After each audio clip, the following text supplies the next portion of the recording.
The notification chimed on my phone at 11:47 p.m., just as Simon rolled over in bed, turning his back to me for the third night in a row. The blue glow illuminated Eliot's name on my screen, and something twisted in my chest, not guilt, but vindication. Industry mixer tomorrow night at the Grandview. You should come. Would be good to catch up properly. I stared at the message, my thumb hovering over the keyboard. Beside me, Simon's breathing had already settled into the steady rhythm of sleep. No goodnight kiss, no acknowledgement that I'd spent 20 minutes getting ready for bed, hoping he might notice the new nightgown I'd bought specifically to get his attention. 3 months. 3 months since he'd touched me with any real intention. 3 months of him coming home exhausted from his accounting firm, barely managing more than a grunt when I asked about his day. 3 months of me feeling like a ghost in my own marriage. I glanced at Simon's sleeping form, his dark hair falling across the pillow, and felt that familiar surge of resentment. We'd been married for 9 years, together for 12, and somewhere along the way he'd stopped seeing me as a woman and started treating me like a roommate who happened to share his bed. The worst part was how he made me feel guilty for wanting more. Whenever I brought up our lack of intimacy, he'd give me that patient, slightly condescending look and explain how stressed he was at work, how the Peterson account was killing him, how he just needed me to be understanding for a little while longer. A little while had turned into months. My phone buzzed again, another message from Eliot. I know it's been complicated since you got married, but I miss talking to you, just as friends. Just as friends. Right, Eliot Hart had never been just anything to me. We dated for 2 years in our late 20s, and if I was being honest with myself, he was the one who got away. The one I'd settled for Simon after, because Simon was stable and reliable, and ready to get married when I was tired of waiting for Eliot to commit. Now Eliot was a hotel manager at one of the nicest places in the city, divorced from his brief marriage to Lydia, and apparently thinking about me at midnight on a Tuesday. I typed back quickly before I could second-guess myself. Maybe. What time? The response came immediately. 7. I'll put you on the list. Wear something nice. You always looked incredible in blue. My heart did a little flip. When was the last time Simon had complimented what I wore? When was the last time he'd noticed what I wore at all? I set the phone aside and tried to sleep, but my mind kept spinning. Tomorrow was Wednesday. Simon had his standing meeting with the Peterson client on Wednesday evenings. He probably wouldn't even be home until after 9. Maya had her sleepover at my sister's house this week. I could go to the mixer, catch up with some industry contacts, maybe remember what it felt like to have an adult conversation with someone who actually listened when I spoke. It wasn't like I was planning anything. It was networking, professional development. The fact that Eliot would be there was just coincidence. The next morning, Simon was already gone when I woke up. No note, no text, just an empty coffee mug in the sink, and the faint smell of his cologne lingering in the bathroom. I found myself standing in our walk-in closet, staring at the blue dress hanging in the back, the one I'd bought for our anniversary dinner that Simon had cancelled because of a work emergency. At the insurance office, I mentioned the mixer to Angela, my closest friend and cubicle neighbor. Angela Brandt had been my confidant through every major life event for the past 5 years, from Maya's kindergarten struggles to my mother's cancer scare. You should absolutely go, she said, not looking up from her computer screen. When's the last time you did something for yourself? It's not like that, I said quickly. It's just networking. Uh-huh. Angela finally looked at me, her brown eyes knowing. And the fact that your ex-boyfriend is hosting has nothing to do with it. Eliot isn't hosting, I stopped myself.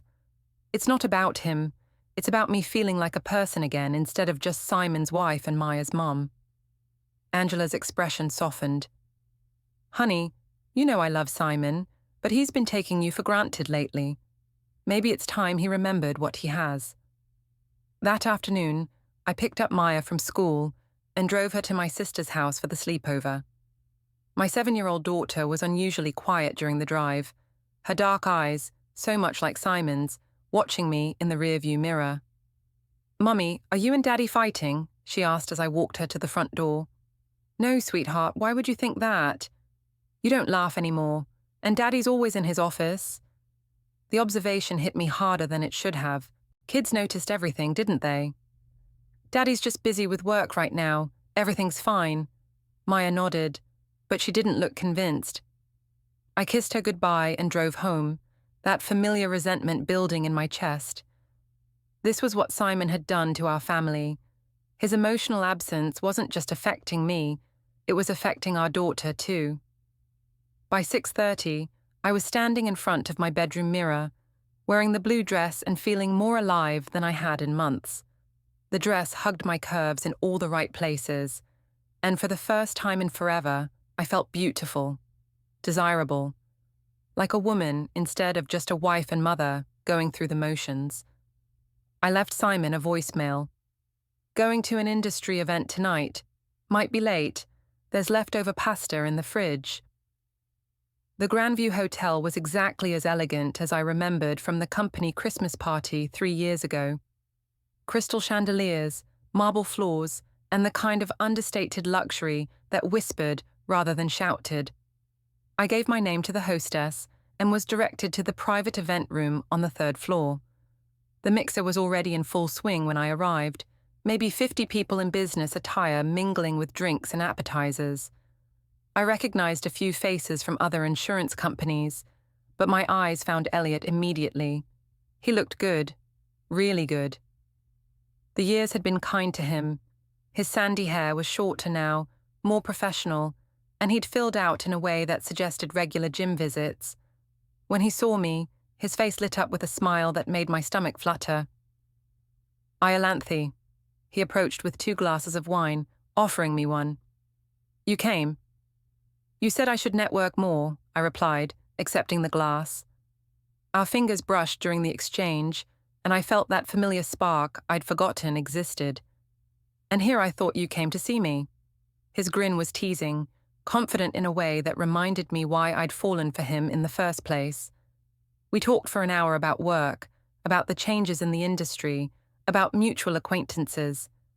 But underneath the professional conversation was an undercurrent of something else. Recognition, attraction, the ghost of what we used to be. "You look incredible," he said during a lull in conversation. "Marriage suits you." The comment should have made me think of Simon, should have reminded me why I was wearing a wedding ring.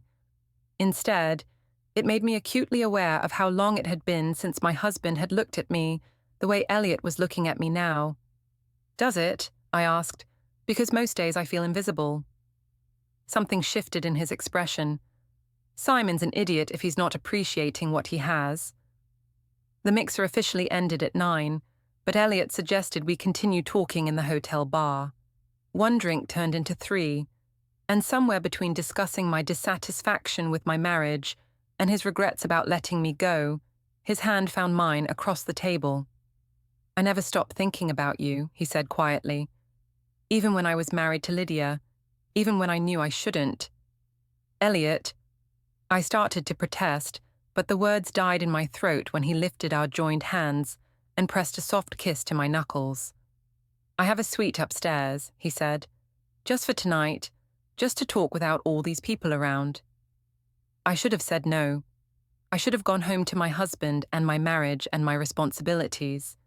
Instead, I found myself nodding, following him to the elevator, telling myself that talking wasn't cheating. But talking turned into touching, and touching turned into kissing, and before I knew what was happening, I was in Eliot's bed, feeling desired and wanted and alive in a way I'd forgotten was possible.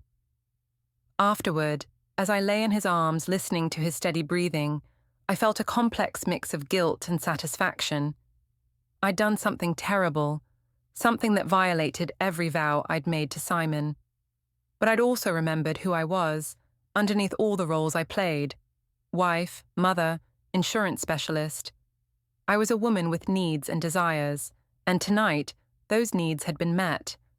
I didn't get home until almost 2 in the morning, Simon was asleep, just as I'd expected, and I slipped into bed beside him, feeling like I was carrying a secret that changed everything. The next morning, he was making coffee when I came downstairs, still in his pajamas since he didn't have to be in the office until 10. "How was your event?" he asked without looking up from his phone. "Fine. Boring, mostly. Lots of shop talk." The lie came easily, which should have bothered me more than it did. "You were out pretty late for a boring event." There was no accusation in his voice, just mild curiosity, but I felt defensive anyway. "It ran long, and then a few of us went for drinks afterward. I didn't want to drive home right away." Smart thinking. He finally looked at me, and for a moment I wondered if he could see what I'd done written on my face. But his expression was the same as always. Distracted, polite, distant. "I'm glad you had a good time." The casual dismissal stung. Here I was, having just committed the biggest betrayal of our marriage, and he couldn't even be bothered to ask follow-up questions. Part of me wanted to confess everything, just to see if I could provoke some kind of emotional response from him. Instead, I poured myself coffee and said, "I might stay at the hotel next time there's a late event. It's not safe driving home at that hour." Simon nodded absently, already turning back to his phone. "Whatever you think is best." Whatever I thought was best, as if my marriage, my fidelity, my presence in his life was just another minor detail he could trust me to handle appropriately. Standing in my kitchen, watching my husband scroll through emails while drinking the coffee I'd bought and brewed, I felt the first stirrings of something dangerous, the belief that what I'd done was justified. After all, Simon had driven me to it with his neglect, hadn't he? The hotel receipt fell out of my purse 3 days later, fluttering to the floor of my cubicle, like a piece of evidence in a crime I was still pretending I hadn't committed. Angela bent to pick it up before I could stop her, and I watched her eyes scan the details. Grandview Hotel, Suite 412, one night, charged to Eliot Hart's account. "Iolanthe," her voice was carefully neutral. "What's this?" I snatched the paper from her hands, my cheeks burning. "It's nothing. Eliot comped my parking since I stayed so late at the mixer. The receipt must have gotten mixed up with mine." Angela's expression suggested she wasn't buying my explanation, but she didn't push. Instead, she turned back to her computer with the kind of pointed silence that meant we'd be having a longer conversation later. The truth was, I'd kept the receipt on purpose, not for any practical reason. There was no expense report to file, no legitimate business purpose for the documentation. I'd kept it because it was proof that Wednesday night had actually happened, that for a few hours I'd been someone other than the invisible wife who couldn't even get her husband's attention. My phone buzzed with a text from Eliot. "Can't stop thinking about you. When can I see you again?" I stared at the message, my thumb hovering over the keyboard. The smart thing would be to delete his number, pretend Wednesday night was a moment of weakness that would never be repeated. Instead, I found myself typing back, "I don't know, this is complicated. Everything worthwhile is complicated. You deserve to be happy, Iolanthe. You deserve to be happy." When was the last time Simon had cared about my happiness? When was the last time he'd asked what I wanted or needed or dreamed about? That evening, I picked Maya up from after-school care and drove home to find Simon's car already in the driveway. He was in the kitchen, reheating Chinese takeout and scrolling through his tablet. "Hey," he said without looking up. "How was your day?" "Fine." I set my purse on the counter and helped Maya wash her hands. "How was yours?" "Peterson's being difficult about the quarterly projections. I might have to work late tomorrow to get everything sorted before the weekend." Of course he would. Friday night, and he was already planning to abandon me for his precious client. I felt that familiar surge of resentment, made sharper now by the memory of how Eliot had looked at me, really looked at me, like I was the most interesting person in the room. "Mummy, will you help me with my math homework?" Maya asked, tugging on my sleeve. "Of course, sweetheart." I ruffled her dark hair, so much like Simon's. "Let me just change clothes first." Upstairs, I found myself staring at my reflection in the bedroom mirror. At 34, I was still attractive. I worked out regularly, took care of my skin, dressed well for work. But when was the last time my husband had noticed? When was the last time he'd complimented me, or touched me without it being perfunctory, or made me feel like a woman instead of just a co-parent and household manager? My phone buzzed again. Another message from Eliot. "I'm working late tonight, thinking about you in that blue dress. You were always the most beautiful woman in any room." The compliment sent a warm flush through my body. I typed back quickly, "You shouldn't say things like that." "Why not? It's true. Simon's a lucky man. I hope he knows it." But Simon didn't know it. That was the problem. Simon took me for granted, treated me like furniture that had been in the house so long he'd stopped seeing it. I helped Maya with her homework while Simon ate his dinner in front of his laptop, answering emails between bites of lemonade. When I tried to start a conversation about Maya's upcoming school play, he responded with distracted "mm-hmm-hms" and "that's nice, honey," until I gave up. After Maya went to bed, I found Simon in his home office, surrounded by spreadsheets and client files. "I'm going to watch a movie," I said from the doorway. "Want to join me?" "Can't. I need to finish this analysis before tomorrow's meeting." He didn't even look up from his computer screen. "When's the last time we spent an evening together? Just the two of us?" That got his attention. He finally turned around, his expression patient but slightly annoyed. "Iolanthe, you know how crazy things have been at work. The Peterson account alone is worth more than my salary. I can't just ignore my responsibilities." "What about your responsibilities to me? To us?" Simon sighed, the sound heavy with the kind of weariness that suggested this conversation was an unwelcome interruption to more important things. "We'll plan something for next weekend, okay? Maybe dinner out, just the two of us." It was the same promise he'd been making for months, and we both knew it wouldn't happen. Next weekend, there would be another client crisis, another urgent project, another excuse to prioritize everything else over his marriage. "Fine," I said, and closed his office door harder than necessary. I spent the evening alone on the couch, half watching a romantic comedy and thinking about how different things had been with Eliot. He'd hung on every word I said, asked follow-up questions, made me feel like my thoughts and opinions mattered. When I'd told him about my frustrations at work, he'd listened with genuine interest instead of offering distracted advice or changing the subject. Around 11, my phone buzzed with another message from Eliot. "Sweet dreams, beautiful. I hope you know how special you are." I stared at the text for a long time before responding. "Thank you. I needed to hear that." "Anytime. I mean it. Anytime you need reminding how amazing you are, I'm here." The next morning was Saturday, which used to mean family time before Simon started treating weekends like extensions of his work week.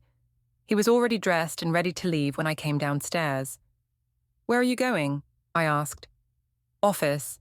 I need to use the big printer for the Peterson presentation, and it'll be quieter there than here." He kissed my forehead absently, the kind of peck you'd give a sister. "I should be back by dinner." "It's Saturday, Simon." "I know what day it is. This is important, Iolanthe. You understand, right?" I understood that his job would always come first. I understood that I'd married a man who saw me as a supporting character in his own life story. I understood that if I wanted to feel valued and desired and important, I was going to have to find it somewhere else. "Sure," I said. "I understand perfectly." After he left, I spent the morning with Maya. Playground, grocery shopping, the kind of mundane activities that used to feel meaningful when Simon occasionally joined us. Now they just felt like more evidence of how alone I was in this marriage. Maya was napping when my phone rang. Eliot's name on the screen made my heart skip. "Hi," I answered, stepping out onto the back patio where I couldn't be overheard. "Hi yourself. I was hoping you might want to have lunch. I know a quiet place where we could talk." "I can't. Maya's here, and Simon might come home early." What about next week? I'm working late Monday night. The hotel restaurant is excellent, very discreet. We could just catch up. As friends. As friends. We both knew that wasn't what this was, but the pretense made it easier to say yes. Maybe. I'd have to think of a reason to be out that late. You're a grown woman, Iolanthe. You don't need permission to have dinner with a friend. He was right, wasn't he? I was 34 years old, and I was asking permission to have a social life like I was a teenager with a curfew. When had I become so small, so contained by other people's expectations? Monday, I said before I could change my mind. But just dinner. Just talking. Just dinner, he agreed, but I could hear the smile in his voice. Simon came home at 8 that evening, looking satisfied with his productive day at the office. Over reheated pizza, he told us about his breakthrough with the Peterson projections, his voice more animated than it had been in weeks when talking about spreadsheets and profit margins. That's great, honey, I said automatically, while thinking about Monday night, about sitting across from someone who was interested in more than just my ability to listen and nod at appropriate intervals. Daddy, will you read me a bedtime story? Maya asked. Not tonight, sweetheart. Daddy's tired. Mummy will read to you. Maya's face fell, but she didn't argue. She'd learned, as I had, not to expect too much from Simon's attention. I tucked her into bed with a story and a song, and when I came back downstairs, I found my husband already asleep on the couch, his laptop still open beside him.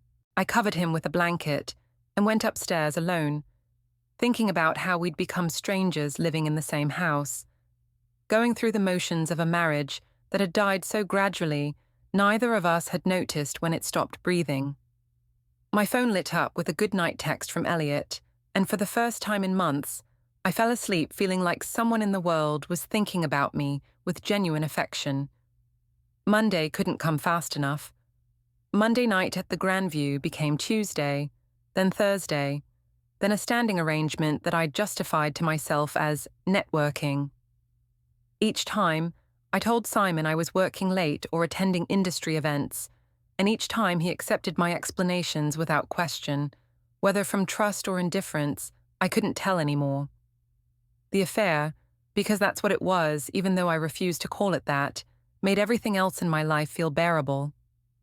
Simon's emotional distance didn't sting as much when I had Eliot's attention to look forward to. The mundane routine of work and parenting felt less suffocating when punctuated by stolen evenings that made me feel alive again. Eliot made me remember who I used to be before I became Simon's wife and Maya's mother. He asked about my dreams, my opinions, my feelings. He noticed when I wore something new, complimented my intelligence, made me feel like a fascinating woman instead of a household appliance that occasionally required maintenance. You're glowing, Angela observed one Friday afternoon, looking at me with curious eyes. New skincare routine. Just sleeping better, I lied, though in a way it was true.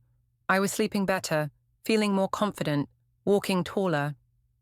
Having someone desire me had awakened parts of myself I'd thought Simon had killed through neglect. The irony was that my improved mood made me a better wife and mother. I was more patient with Maya, more pleasant to Simon when he bothered to engage with me.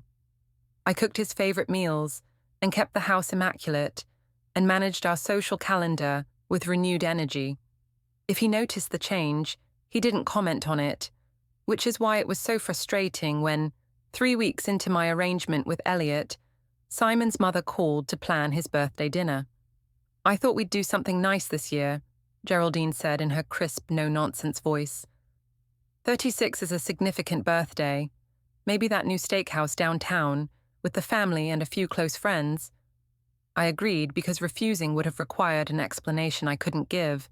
Simon deserved a nice birthday celebration, even if he'd probably spend half of it checking his phone for work emails. The guest list was small. Geraldine, Simon's friend Jonas, and his wife, Angela and her husband David, and us.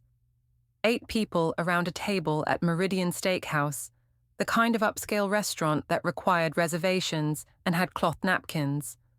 I bought a new dress for the occasion, not blue this time, but a sophisticated black number that made me feel confident and attractive. When I emerged from the bedroom, Simon glanced up from his phone long enough to say, "You look nice," before returning to his email. Nice. After 9 years of marriage, I'd been reduced to nice. At the restaurant, we were seated at a round table with Simon at the head, me to his right, his mother to his left. The conversation flowed easily enough.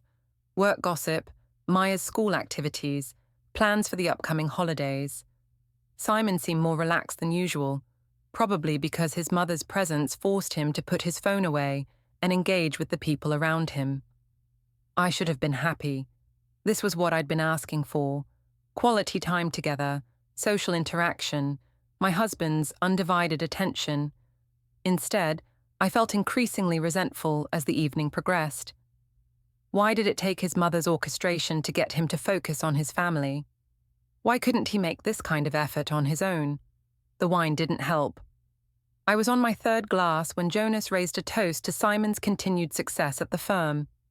Everyone clinked glasses and murmured congratulations, and I found myself thinking about how success at work seemed to be the only thing anyone valued about my husband anymore. "Simon's always been so dedicated," Geraldine said proudly. "Even as a child, he understood the importance of hard work and responsibility." "Sometimes I think he's a little too dedicated," I said, trying to keep my tone light. "I barely see him anymore between the Peterson account and all his other clients." Simon's smile tightened slightly. "Iolanthe knows how important this year is for the firm. She's been very understanding about the long hours." Understanding, patient, supportive, all the words people use to describe wives who'd learned not to complain about being neglected. "It must be difficult," Angela said carefully, balancing everything with Maya and work. "It is," I said, and something in my voice made the table go quiet. "It's very difficult being married to someone who's never actually present, even when he's in the same room." The silence that followed was uncomfortable, charged with the kind of tension that comes when private grievances surface in public spaces. Simon's jaw tightened, but he didn't respond directly. "Perhaps we should order dessert," Geraldine suggested diplomatically. But I wasn't finished. The wine and weeks of accumulated resentment had loosened my tongue, and suddenly I needed everyone at this table to understand what my marriage really looked like. "Do you know what it's like," I continued, my voice getting louder, "to feel completely invisible in your own home? To have your husband treat you like a roommate who handles the domestic details while he focuses on important things?" "Iolanthe." Simon's voice was low, warning. "What? It's your birthday, Simon. Shouldn't we be honest about what we're celebrating? Your successful career? Your ability to prioritize everything except your family?" Jonas and his wife were studying their plates. Angela looked mortified. David was signaling for the check. Only Geraldine met my eyes, her expression cold and disapproving. "I think you've had enough wine," she said crisply. "I've had enough of a lot of things," I shot back. "Enough of being taken for granted. Enough of being treated like my needs don't matter. Enough of pretending everything is fine when my husband hasn't touched me in months." The words hung in the air like a toxic cloud. Simon's face had gone pale, his hands clenched on the table. Around us, other diners were starting to stare. "That's enough," he said quietly. But it wasn't enough, not nearly enough. 9 years of swallowed complaints and unmet needs were bubbling up, and I couldn't stop them. "You want to know why I've been working late so much?" I said, my voice carrying across the restaurant. "Because at least at work, people notice when I'm there. At least my colleagues appreciate my contributions. At least someone pays attention to me." "Iolanthe, please." Angela's voice was pleading. "And you know what? Sometimes I don't work late at all. Sometimes I go to the Grandview Hotel and spend the evening with someone who actually wants my company. Someone who remembers what it's like to desire a woman, instead of just tolerating her presence." The confession spilled out before I could stop it, fueled by wine and resentment, and the twisted satisfaction of finally shocking Simon out of his perpetual calm. "Last week I slept at my ex-boyfriend's hotel room," I announced to the horrified table. "Eliot Hart. Remember him, Simon? The one you always said I settled for you after. Well, guess what? He still wants me. He still thinks I'm beautiful and interesting and worth pursuing. And honestly, it felt amazing to be with someone who actually cares whether I'm happy." The silence that followed was deafening. Simon sat frozen, his face a mask of shock and humiliation. Geraldine's mouth had fallen open. Jonas was staring at his hands. Angela looked like she wanted to disappear into the floor. "But don't worry," I continued, riding the wave of destruction I'd unleashed. "It was just this once. Just one night with someone who made me feel like a woman instead of a household appliance. Just one evening of being desired instead of ignored." Simon stood up abruptly, his chair scraping against the floor.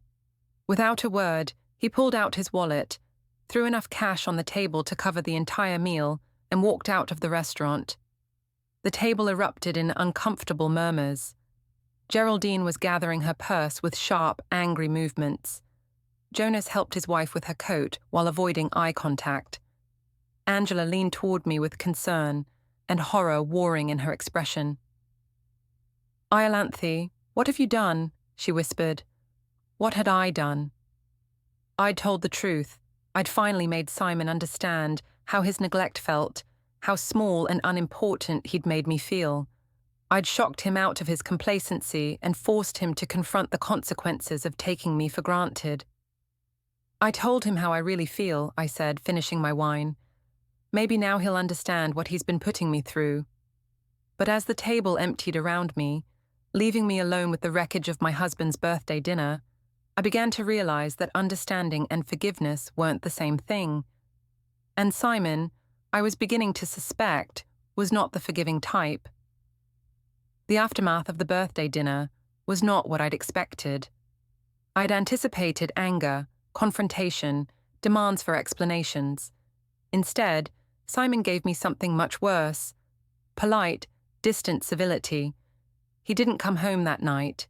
I waited up until 3 a.m, rehearsing apologies and justifications, preparing for the fight that would clear the air between us.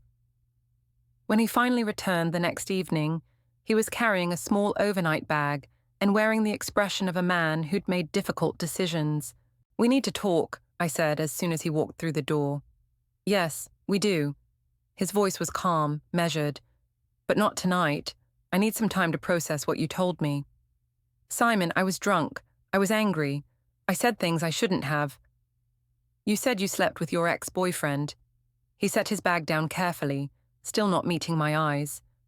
"Were you lying?" The question hung between us like a blade. I could lie now, claim it was all wine-fueled fabrication designed to hurt him. But something in his stillness, his careful control, warned me that he already knew the answer. "No," I said quietly. "I wasn't lying." He nodded once, as if confirming something he'd already suspected. "Then we don't have anything to discuss tonight." He went upstairs to shower, and when he came back down, he made himself a sandwich and ate it standing at the kitchen counter while reading something on his phone. The normalcy of it was somehow more unsettling than shouting would have been. "Are you going to say anything?" I finally asked. "What would you like me to say, Iolanthe?" The use of my full name instead of the usual honey or sweetheart felt like a door closing. "I don't know. Something. Anything. Yell at me. Tell me I'm a terrible person. Ask me why I did it." "I know why you did it." He looked at me then, and his eyes were strangers' eyes, cold, evaluating, empty of the warmth I'd taken for granted for 9 years. "You did it because you felt neglected and unappreciated, and Eliot made you feel special. You did it because you were angry at me for working too much and not paying enough attention to your needs." The clinical accuracy of his assessment was more devastating than accusations would have been. "Simon, you did it because you wanted to punish me for not being the husband you think you deserve. And then you announced it at my birthday dinner because you wanted to humiliate me in front of my family and friends." Each word landed like a physical blow. That's not... I didn't plan it. I was drunk and angry and you made a choice. He finished his sandwich and rinsed his plate in the sink. Multiple choices, actually.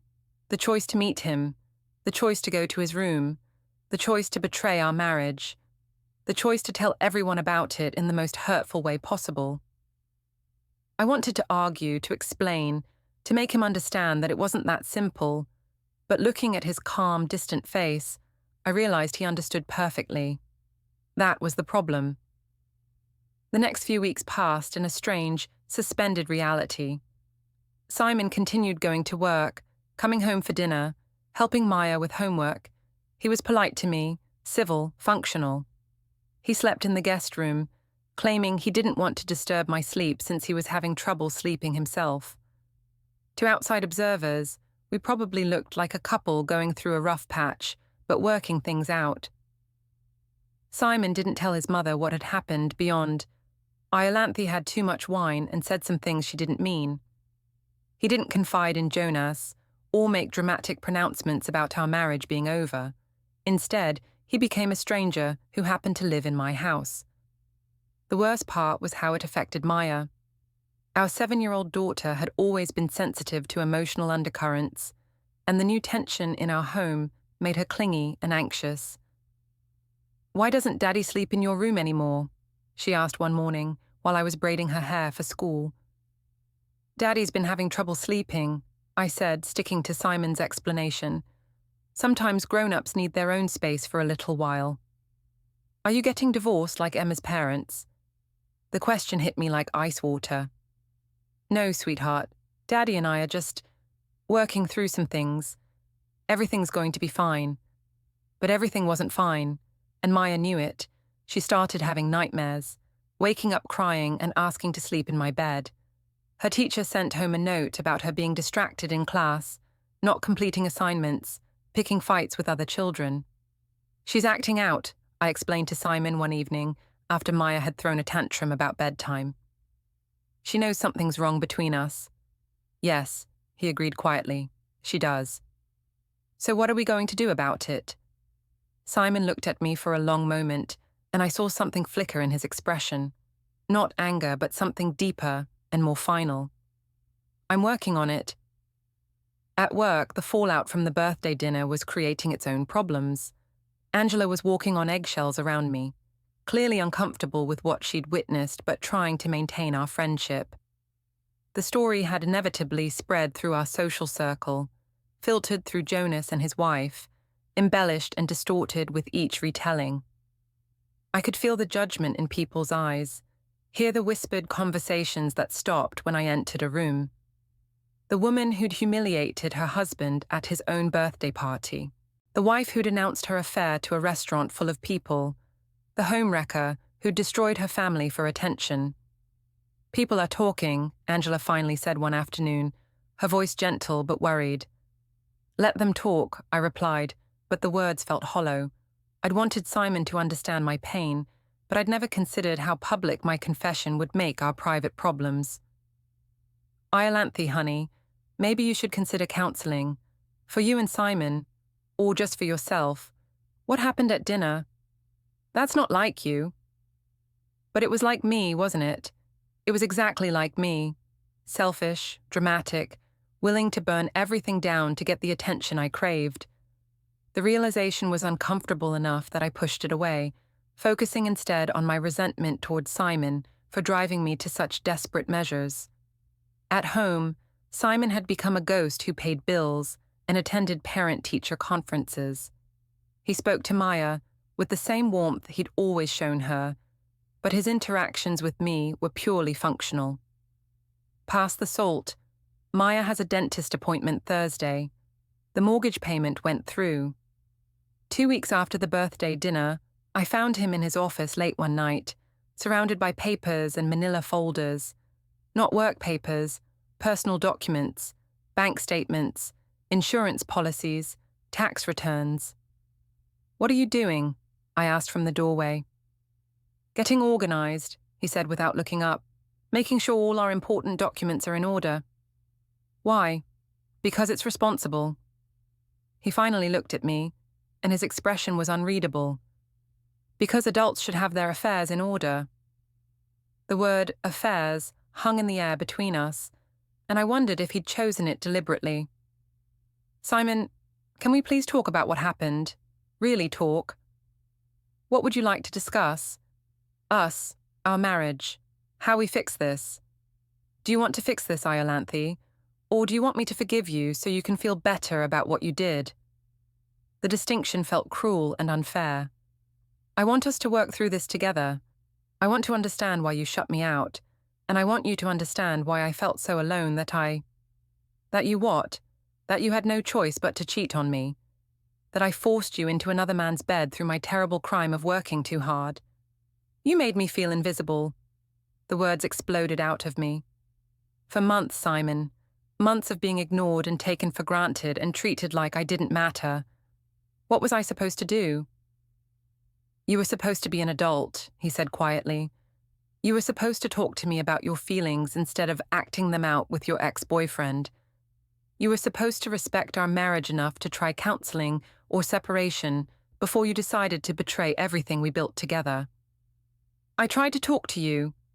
You were never available, never present, never what? Never perfect, never psychic enough to read your mind and anticipate your needs. Never grateful enough for the privilege of being married to someone who thinks infidelity is an appropriate response to feeling neglected.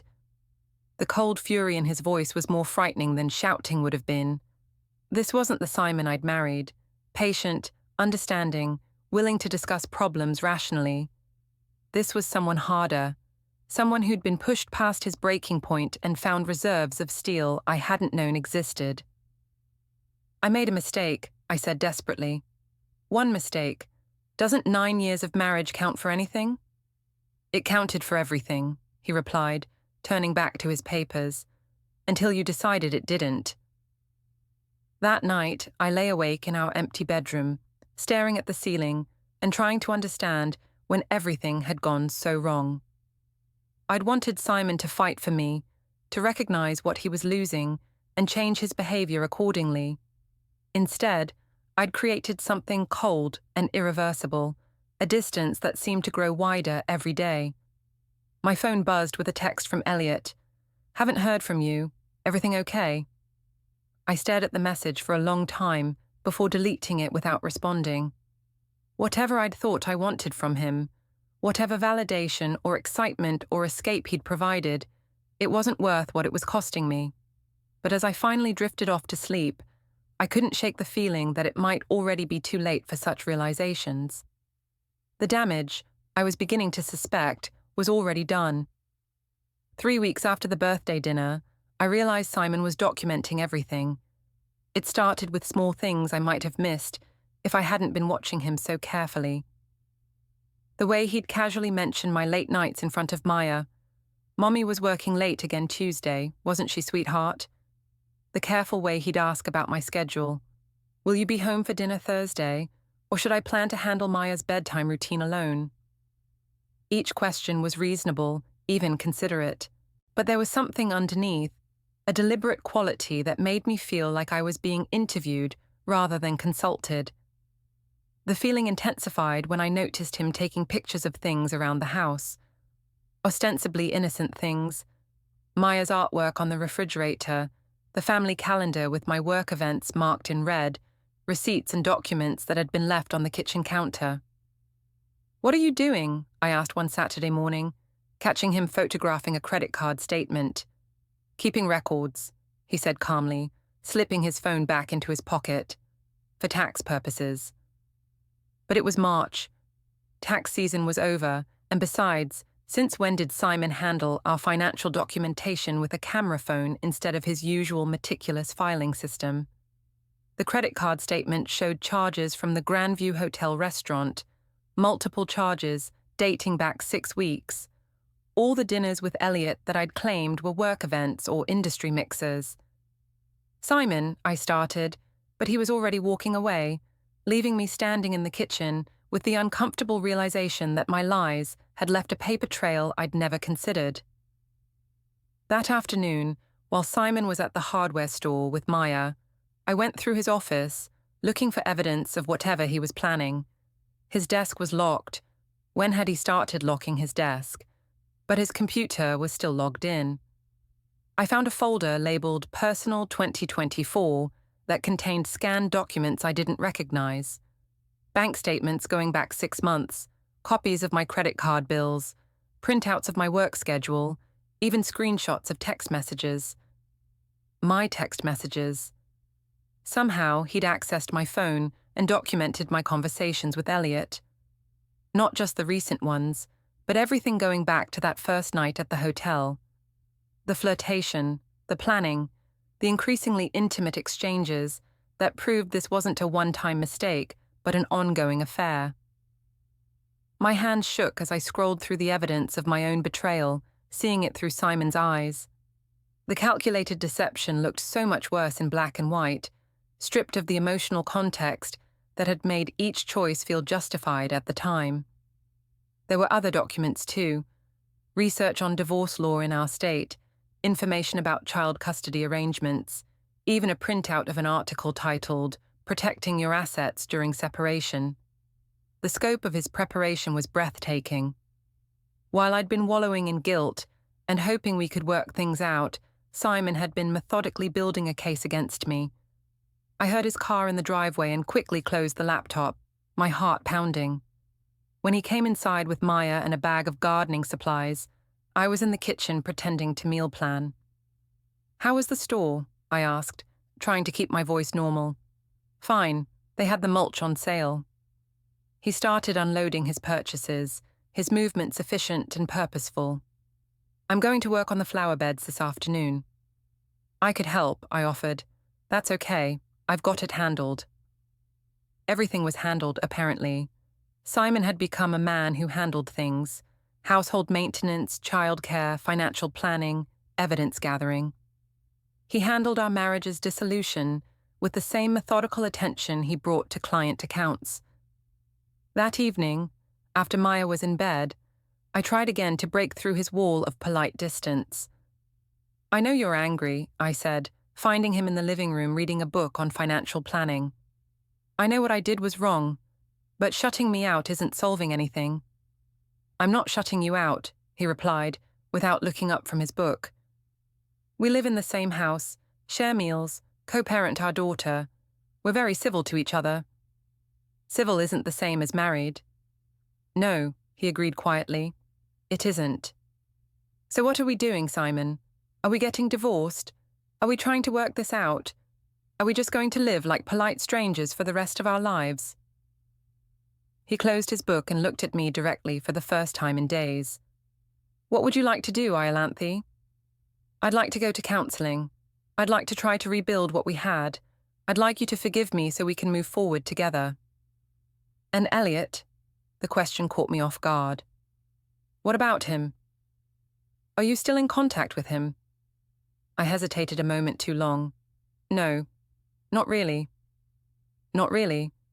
"He's texted a few times. I haven't responded." "But you haven't blocked his number." The observation was accurate and damning.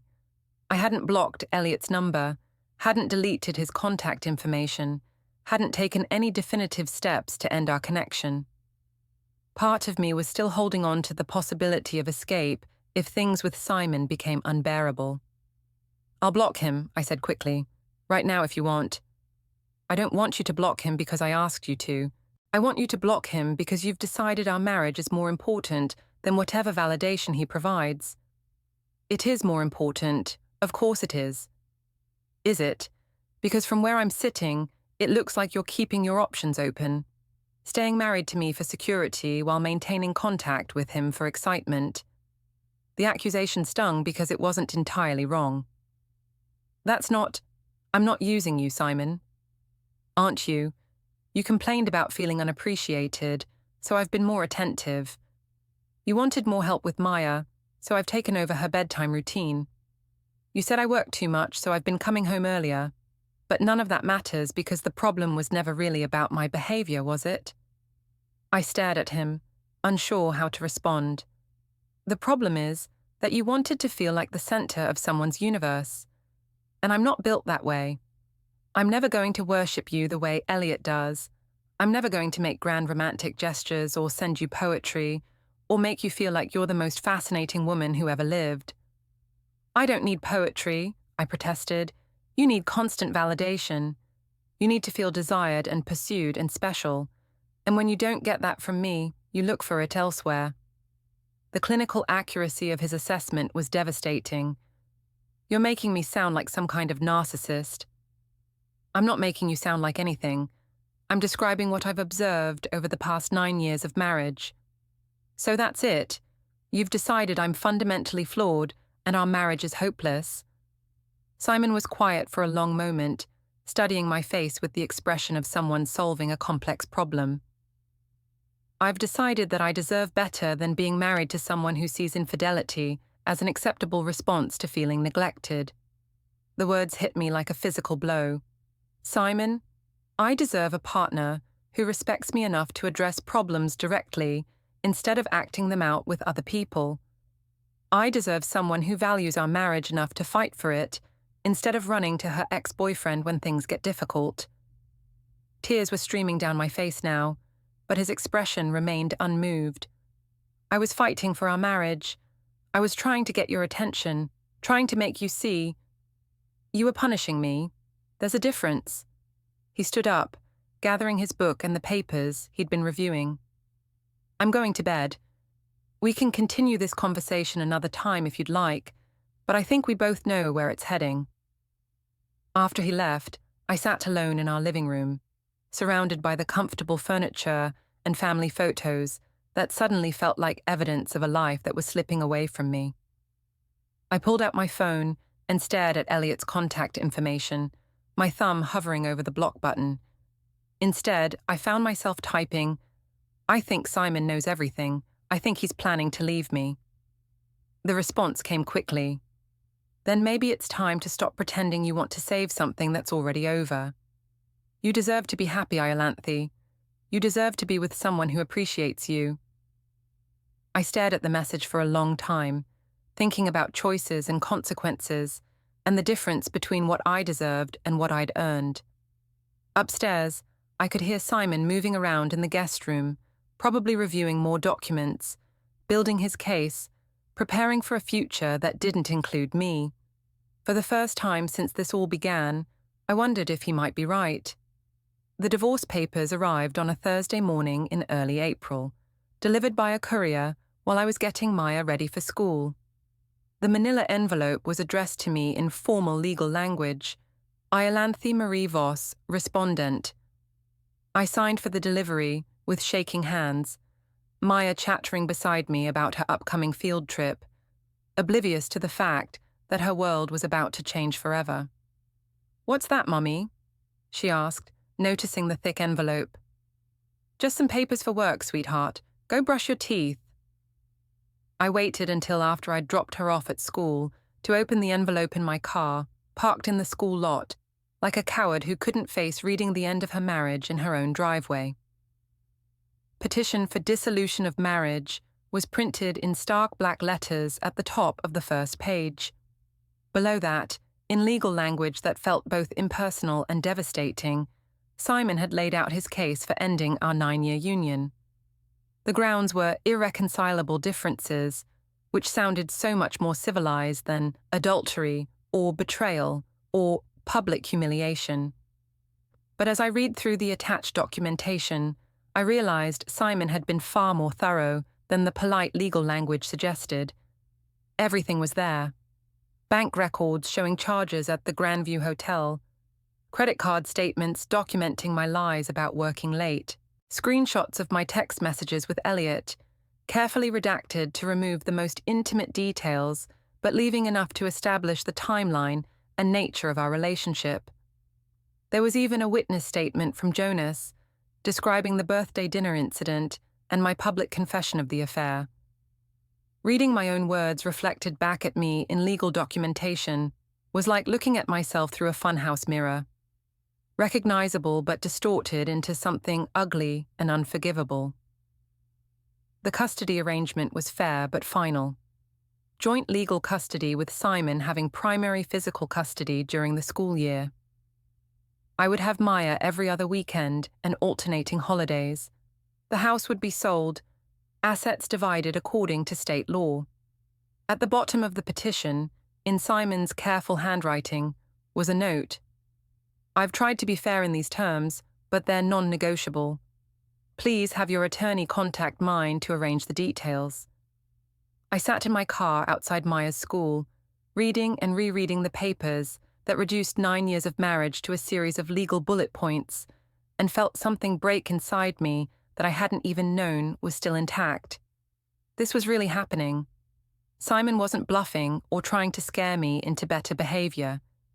He was ending our marriage with the same methodical precision he brought to everything else in his life. My phone rang. Simon's name on the screen. "Did you get the papers?" he asked without preamble. "Yes." My voice sounded strange, hollow. "Simon, please. Can we talk about this? Can we try counseling first?" "We're past that, Iolanthe. But Maya will be fine. Children are resilient, and she'll be better off with parents who aren't constantly fighting or living in a house full of tension." "We're not constantly fighting. We barely talk at all." "Exactly." There was a pause, and when he spoke again, his voice was gentler but no less final. "This isn't working for either of us. You know that. I can change. I can be better. I'll block Eliot. I'll go to therapy. I'll do whatever you want.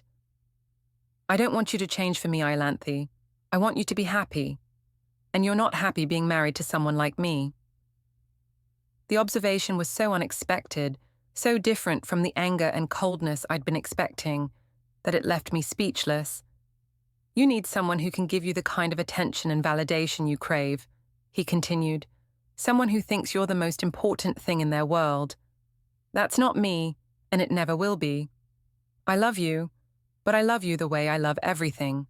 Steadily, quietly, without drama or grand gestures. That's not enough for you." "It could be enough," I whispered. "No, it couldn't. And that's not your fault. We just want different things from marriage. But what is your fault is the way you handled it. The lying, the cheating, the public humiliation. I can't forgive that, and I can't trust you not to do it again the next time you feel neglected." The line went quiet, and I could hear him breathing, waiting for me to respond. But what was there to say? He was right about all of it. My needs, his nature, the fundamental incompatibility that had been there all along but had taken a crisis to reveal. "The papers give you 60 days to respond," he said finally. "I hope you'll make this easy for Maya's sake." After he hung up, I sat in my car for another hour, watching other parents pick up their children, going through the motions of normal family life that I'd somehow managed to destroy through my own selfishness and poor choices. That evening, after Maya was in bed, I called Eliot. I needed to hear a friendly voice, needed someone to tell me that I wasn't the monster Simon's legal papers made me feel like. "I've been worried about you," he said as soon as he heard my voice. "You haven't been returning my messages." "Simon filed for divorce," I said without preamble. "He has evidence of everything. Our texts, hotel records, witness statements, everything." There was a pause. "I'm sorry, Iolanthe. I know this isn't what you wanted." "Isn't it?" The question surprised me. Maybe it is what I wanted. Maybe I sabotaged my marriage because I was too cowardly to just ask for a divorce. "Don't say that. You were lonely and neglected, and you reached out to someone who cared about you. That's human nature." "I was selfish," I corrected. "I wanted to have my cake and eat it too. I wanted the security of marriage and the excitement of an affair, and when I couldn't have both, I destroyed everything." "You're being too hard on yourself." "Am I? Because right now I'm sitting in a house that's going to be sold, looking at custody papers that give me every other weekend with my daughter, and trying to figure out how I became the kind of person who announces her affair at her husband's birthday dinner." Eliot was quiet for a moment. "What are you going to do?" "I'm going to sign the papers," I said, and as I said it, I realized it was true. "I'm going to give Simon the divorce he wants, and I'm going to try to figure out how to be a better person." "And us?" The question hung in the air between us, loaded with possibilities and complications I no longer had the energy to navigate. There is no us, Eliot. There never really was. You were just an escape from a marriage I didn't have the courage to fix or end honestly. That's not true. What we had was real. What we had was an affair. It was exciting because it was forbidden, romantic because it was stolen time, meaningful because it was secret. Take away the deception and the drama, and what's left? I could hear him breathing, considering my words. I think you're making a mistake. I've made a lot of mistakes. This is me trying to stop making them. After I hung up, I blocked his number and deleted his contact information. Then I sat at my kitchen table with Simon's divorce papers spread in front of me, reading through the terms of my marriage's dissolution one more time. The next morning, I called a lawyer. 6 weeks later, I signed the final papers in a conference room downtown, sitting across from Simon and our respective attorneys, like strangers negotiating a business deal. Simon looked tired but relieved, like a man who'd finally finished a long and unpleasant task. "I hope you'll be happy," he said as we gathered our copies of the documents. "I hope we both will be," I replied, and meant it. The house sold quickly. Simon found a smaller place closer to Maya's school, and I moved into a one-bedroom apartment across town. Maya adapted better than I'd expected, though she still asked sometimes when Daddy and I were going to live together again. "We're not, sweetheart," I would tell her, "but we both love you very much, and that will never change." Angela and I eventually repaired our friendship, though it took months and several difficult conversations about boundaries and loyalty. Other relationships didn't survive. Geraldine made it clear that I was no longer welcome at family gatherings, and several mutual friends chose Simon's side in the social division that followed our divorce. I started therapy, finally, and began the slow work of understanding why I'd needed external validation so desperately that I'd been willing to destroy my marriage to get it. It wasn't easy work, facing the parts of myself I'd spent years avoiding, but it was necessary. 6 months after the divorce was finalized, I ran into Simon at Maya's school play. He looked good, rested, peaceful in a way I hadn't seen in years. We sat together in the auditorium, proud parents watching our daughter sing in the school chorus, and for a moment it almost felt like we were still a family. "She's doing well," he said quietly, as Maya took her bow. "She is. You're a good father, Simon." "You're a good mother too, Iolanthe. Whatever else happened between us, you've always been a good mother." After the play, we walked to our separate cars in comfortable silence. At my car, I turned back to him. "I'm sorry," I said. "For all of it. For the affair. For the way I handled things. For the birthday dinner. You deserved better." Simon studied my face for a moment, and I saw something soften in his expression. We both deserved better. But Maya got 2 parents who love her, and that's what matters now.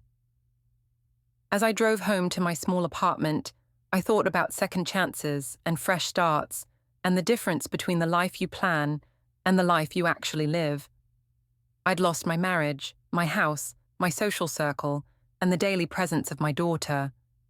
But I'd gained something too. The knowledge that I could survive my own worst choices, that I could face the consequences of my actions without falling apart completely. It wasn't the ending I'd imagined when I first saw Eliot's text message that night in February, but it was honest, and it was mine, and maybe that was enough. Maya was spending the weekend with Simon, so I had 2 days to myself to think about the future I was building from the wreckage of the past. It was smaller than the life I'd had before, but it was also cleaner, free from the deception and resentment that had poisoned everything. I made dinner for one, watched a movie I'd wanted to see for months, and went to bed early in my quiet apartment. Tomorrow I would call Maya to say goodnight, and Sunday I would pick her up for our afternoon together, and Monday I would go to work and continue the slow process of rebuilding my life. It wasn't the dramatic romance I'd thought I wanted, but it was real, and it was honest, and for the first time in years, it was entirely my own.